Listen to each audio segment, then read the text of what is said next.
Welcome to the Networking with Michelle podcast, the show dedicated on providing you the how-tos of marketing and networking strategies. Here we believe in the Jim Rohn quote, success is nothing more than a few simple disciplines practiced every day. Hey everyone, welcome to a new episode of Networking with Michelle. Today's guest is Linda Popky. She is a strategic marketing expert and author of Marketing Above the Noise, Achieve Strategic Advantage with Marketing That Matters, and Marketing Your Career, a guidebook to personal branding. Linda has operated Leverage to Market Associates for over 13 years, working with numerous Fortune 500 companies. In addition, she has been named one of the top women of influence in Silicon Valley and inducted into the $1 Million Consultant Hall of Fame. Linda, welcome to the show. How are you doing today?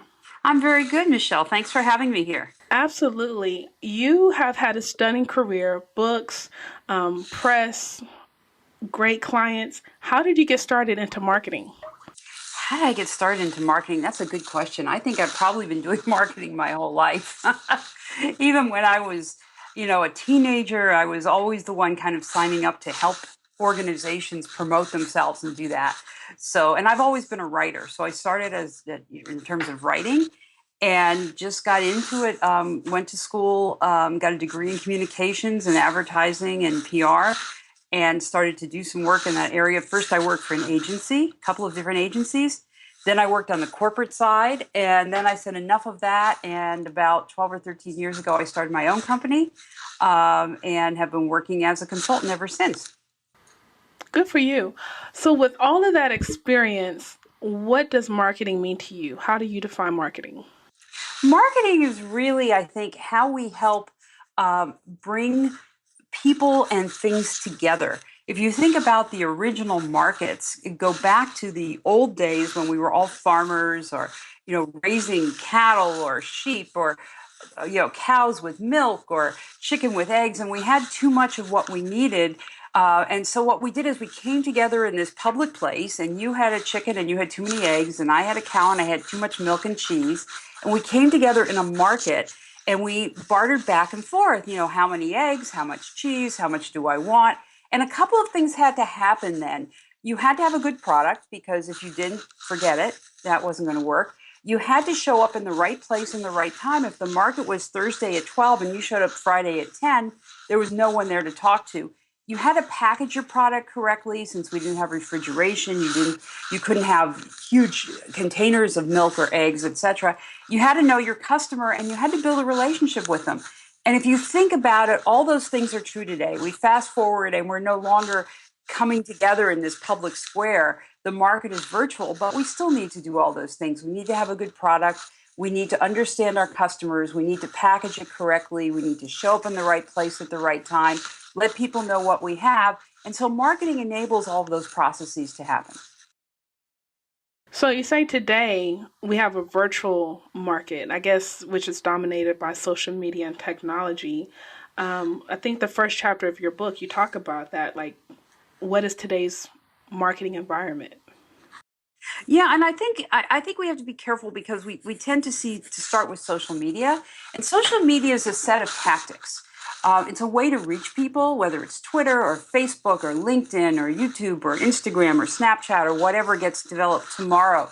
These are tactics to reach people, and they can be very, very effective. We have video that we can get out there. We have real-time comments we can make on Twitter. So all of that is very powerful, but there's still tactics, and you've got to go back to the strategy, and you've got to go back and say, here's what we need to know. Who are we talking to? What do we want to accomplish? Where are we going to find these people? And then you figure out what the right tactics are. Now, if you're going to go after senior citizens, people over 65 years of age or so, you probably are not going to want to spend much time on social media. And if you're going to go after millennials, particularly young millennials, teenagers, you may not want to go to Facebook, and you certainly aren't going to want to send them email. They're going to be doing texting.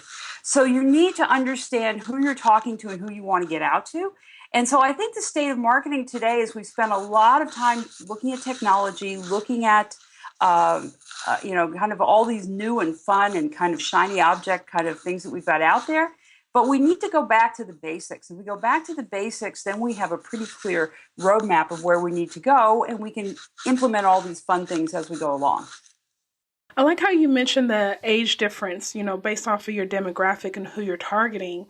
But sticking to social media, a lot of people think every social media platform is noisy. So they are noisy. Oh, yeah. So do we break through, one platform at a time, or we go all in on the top three? What's your opinion on that?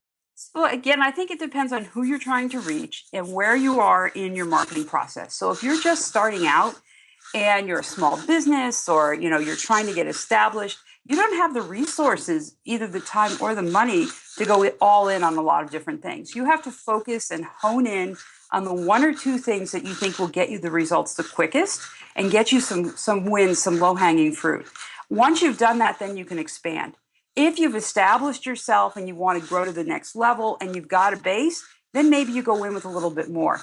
But I think if we're talking to entrepreneurs and people just getting started, I don't think you go out and you try to be everything to everybody, because you're just spreading yourselves too thin. So figure out who you want to go after first. No matter what you're selling or marketing, there's always a target market that's kind of a sweet spot. And if you can figure out what that is and who those people are, and then identify where they may be, that's important, and that will help you kind of really direct your attention to where to go first. In one of your previous interviews, you mentioned, sticking with social media, how do you go from, in your opinion, how do we go from impressions to engagement and traffic to trust? I like that. Can you just share some of that with the audience today?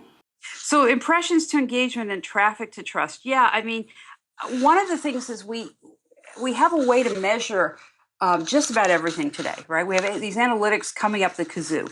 And so we think that because we have all these analytics that we can make assumptions. And I'm going to talk about something that happened recently, which is the presidential election. We thought, we being the public, we were told from all the analytics that Hillary Clinton was likely going to win. And what happened is Donald Trump won. And whether you like one candidate or not is not relevant. From a marketing perspective, why were they so far off with such a big event and so many people looking at all this data, and yet every single poll came to the wrong conclusion? So we need to be very careful that we're measuring the right things, and we're not kind of saying, here's the conclusion we want to get to, where's the data to help us get there? So you've really got to, impressions is one thing, but you've got to look and say, how do I know? What is the signal? What do I need to be measuring that says I'm actually moving the needle? And it might be that potential customers are engaging with me, whether it would be on a website or whether it be in social media. Maybe they're trying a trial version of my product or service. Maybe they're talking about us. They're creating buzz. But you have to know what that means, and then you have to be able to say from there, there's a lot of traffic, a lot of noise out there, a lot of things going on. But as you know, Michelle, you sit in traffic, you don't always get very far, right? So how do we say, is the traffic moving in the right direction, or are we just all stuck on the freeway again?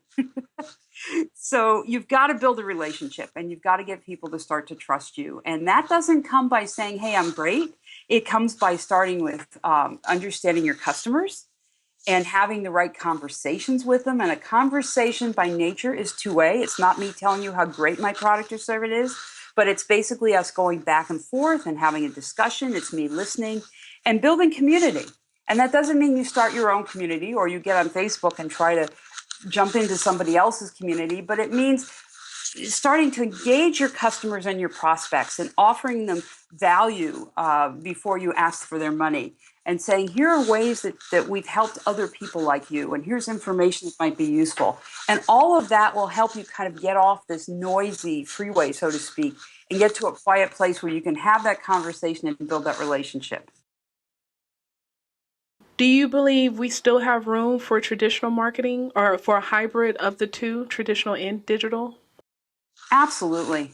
Absolutely. Because here's what happens is, in today's world, there really is no longer a digital marketing and an offline marketing. For some time that happened, but not today. Today, you may see something online, whether it's a website or Facebook, or you might see a tweet or whatever it is. And then you go into a store and you see the same promotion or the same thing going on. or someone talks to you about it and they pass a, hey, you need to find out about this. And when you walk in to buy something, you may not remember what it was that triggered you to come in there. Was it the fact that you saw it on Facebook? Was it an ad that you saw? Was it paper? Was it electronic? And it doesn't matter, because the messages need to be consistent and we need to reach people in a lot of different ways. I mean, even a company as digitally kind of engineered as Google will take out newspaper ads. They'll use print media. They'll use bulletin boards, the billboards along the highway. And so they'll use non-traditional media. And you say, well, they're Google. I mean, they are the web, because they've got to reach people in other ways as well. So I think it's a matter of combining and, again, figuring out what works. Sometimes in today's world, I tell people, if you've got something to send that looks really nice, put it in a paper envelope, put it in a nice, put it in FedEx or send it priority mail, and mail it the old-fashioned snail way, because that will get people's attention as much as the 1,000th email that you got today saying, hey, it's Cyber Monday week or whatever it is. And delete, delete, delete. So it's a matter of using all of your tools wisely. That's a good point, because one, I'm thinking about the Google Home product where you can talk into the speaker. I've been Right. seeing a lot of TV commercials for that. I've also been seeing a lot of TV commercials for Facebook Live, especially when it comes to sporting events or trying to capture those one-time memories. And these Isn't are that on, interesting? yeah, Yeah. traditional TV, and these are two dominant online Online service companies. products. They Yeah, were born and bred on the net. They never existed in a physical brick and mortar place, and yet I've seen billboards in Silicon Valley for Facebook Live, and I'm like, gee, that's interesting. So even Facebook and Google are using all these different avenues available. Amazon uses TV quite effectively, that's true. to Yeah. promote Amazon Prime or their new food delivery service. So yeah, they all use the tools that are. It's sort of like having a toolbox. And we say the old adage is, if you have a hammer, everything looks like a nail. But it's kind of like you have a hammer and a screwdriver, and those are the ones you're using. But today, maybe we need a good old fashioned wrench, or maybe we need something else. So you've got the tools in the toolbox, and you bring out the one that makes sense. Absolutely. I want to pivot a little bit. Um, I kind of feel like self-marketing, personal branding, is an element. So let's speak to that person that they're not entrepreneur yet, but they're climbing that corporate ladder, or they're in a transition in their industry right now. Can you just provide us maybe with three tips on how to really hone in on your personal brand in the workplace? Absolutely. And, I feel very passionate about this. This is an area I've spent some time in, and I'm probably will be doing more in the future. Particularly, and it's not that men don't need this as well, but I think women need it a little bit more, because women in general have been taught that if we work hard and we show up and we do what we're supposed to, we'll get promoted. And that's necessary to work hard and be good at what you do, but it's not sufficient. You need to be out there and thinking of yourself as the brand and as a product, and saying, how can I let people know about the value I provide? Now, that doesn't mean that you stand on the street corner and are obnoxious and say, hey, I'm the best at this.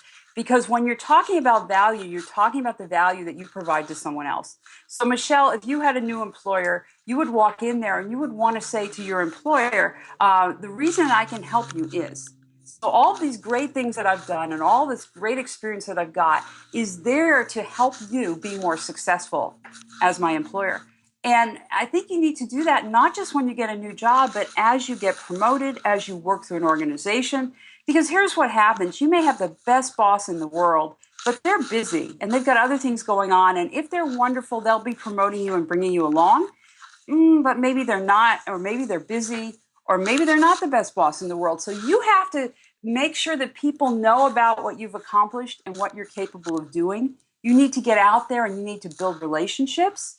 You need to be talking to people, letting people know what you do and what you're capable of. And that happens even if you're not interested in starting your own company or leaving for a new job. But you need to get out there and start thinking of yourself as a brand, as a product. You have certain capabilities, you have a certain package. And what's important about thinking of yourself as a package is that it's important how you present yourself. And that means how you dress, how you look, but how you speak, but also how you write. When you're sending an email or a note, is it spelled correctly? Are you using good grammar? Are there no typos, etc.? When you go and you meet with someone, what do you look like? How do I feel comfortable with you? And I'm not saying you should all dress in very expensive clothing, because that's not always appropriate. But for the group that I'm meeting with, do I dress in a way that makes people feel that I'm competent, I can be trusted, etc.? What's my online presence like? So thinking about how you present yourself, how you package yourself, and as a product, I think all of those are really important to building your own personal brand. And one of the things you ought to do too is go out and Google yourself. Set up a Google alert on your own name and see what's being said about you out there. Because the first thing someone will say or someone will do when they meet you or they're talking about you is they'll go Google you. And then the second thing they'll do is they'll go look at your LinkedIn profile. So you want to make sure that you know what's out there about you. If you've got a common name, try and find a way to differentiate yourself from the 100 James Smiths. If you don't, like you and I, Michelle, have kind of different names. That's great, because there's probably not a lot of us with the same last name.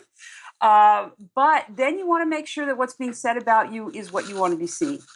And you want to make sure that your LinkedIn profile is not just the bare bones, but it has some interesting things. It has the right keywords. You're linked to the right people, because people will go there and they will look at that first. You've talked about building relationships a couple of times. How has networking helped you in your career overall? Well, it's interesting because we think about networking sometimes as going to events and passing cards back and forth and, sending a follow-up email. And that, to be honest with you, I find kind of just boring and tiring. But to me, networking is really getting to know people and building this network sort of like a spider web that goes out and gets bigger and bigger.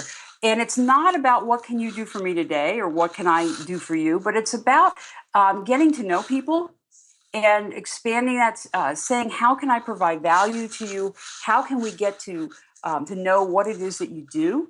And so to me, networking is really about creating those relationships, people knowing who you are, what you do, knowing them. How can I help you? What can I do for you today? And it's not a quid pro quo. You did this for me, so I'll do this for you. But it's building that kind of web of relationships that, again, I think women are good at this, but I think sometimes we don't really exploit it as much as we can, and exploit in a good way, right? So we need to leverage what we can do here. And it's important. Just about all of my business comes from word of mouth. People refer me. No one just Googles strategic marketing consultant and calls me up. They find me one way or the other. And what is word of mouth and referrals? But it's through networking.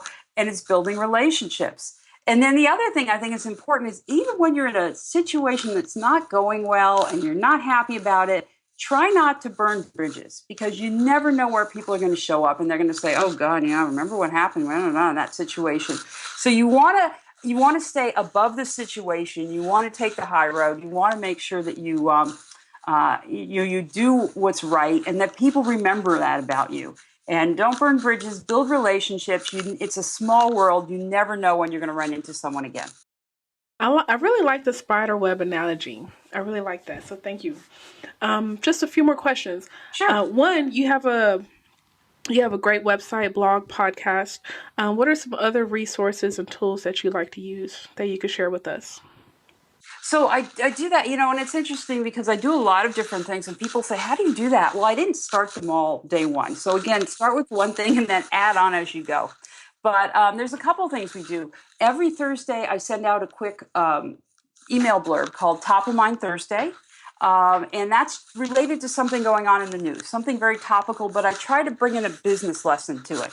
Sometimes it's about a sports event. Sometimes it's about something going on in the world. Sometimes it's something I just happen to notice in my travels. So I do that. I also, once a week, we put out something called Just a Moment for Marketing, which is a short 60 to 90 second video. And it's about a marketing topic. And those are more evergreen. They're not done every week. I do them in bunches, but put them out once a week.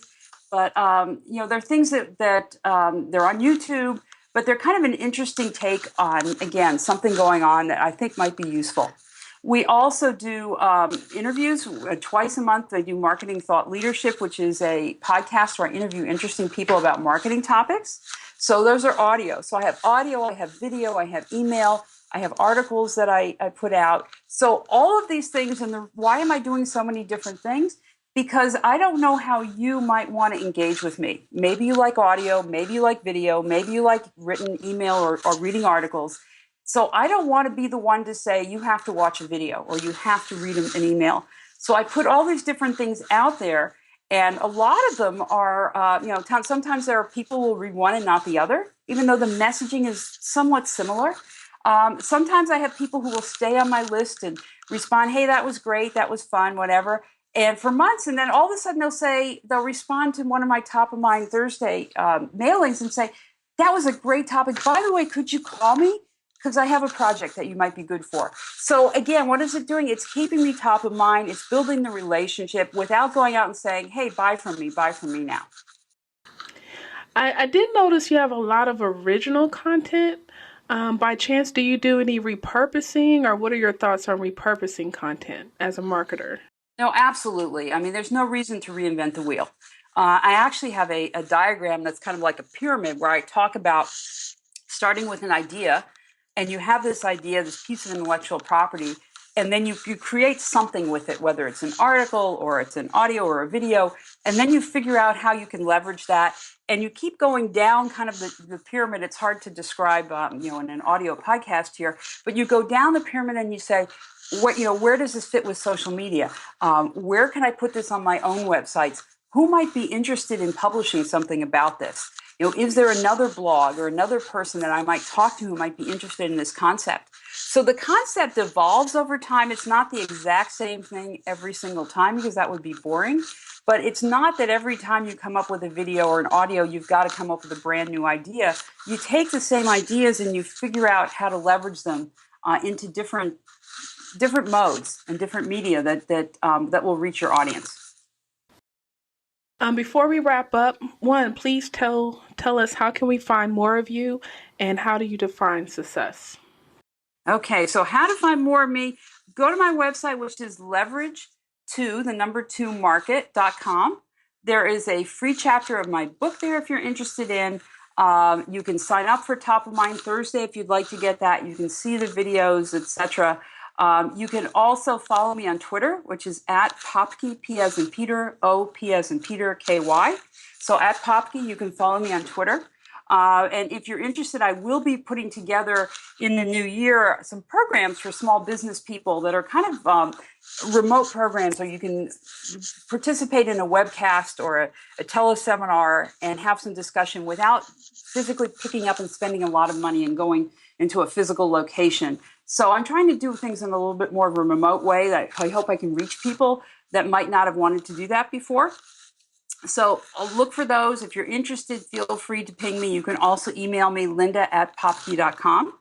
And how would I define success? That's a really interesting question. I think at various points in my life, I've defined success differently. Certainly, I think there's a time in your life when defining success is being able to pay the rent and put food on the table and get the kids into school and all that. And so that's one level of success. And then, once you kind of have gotten to that point, I think there's success, which is saying, hey, I'm able to be in business by myself. I'm able to create an image and a brand for myself. And so there's that level of success that comes along. I think at this point in my career, I think success has got something to do with legacy too, which is what have I done to change the world? And how will the world be different after I'm gone because I was here? And so I think it depends where you are in your journey, and it's okay to redefine success all the time. I don't believe success is a dollar number. I've made X dollars or whatever, because I think money is what you do with it. And I know people who will say success gives me more time to do things or et cetera. That's another way to define it. But I think you have to be continuously looking and saying, what does success mean for me as I move forward? And how do I continue striving so that I have something to focus on to be successful about? Absolutely. I love it. Hey everyone, I want to thank you for listening to this episode with Linda Popky. Please go check her out. As always, I believe in you. A personal connection leads to an influential network. So thanks for networking with Michelle. Thanks for having me here.